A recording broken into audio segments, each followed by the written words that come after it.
carry Jesus Christ's cross. Yup. Simon could only carry Jesus Christ's cross pathway. But when he comes, he has to turn back. Because Jesus Christ has to carry that cross that we can get forgiveness for sin. Repent. Repent from your sin. Repent from your lawlessness.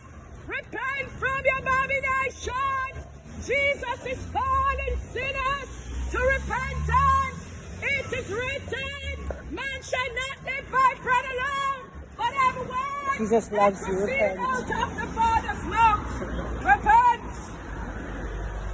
The soldier forced him to carry Jesus' cross. Simon was a man from Cyrene and was a father of Alexander Rufus. They took Jesus to a place called Golgotha. They put Jesus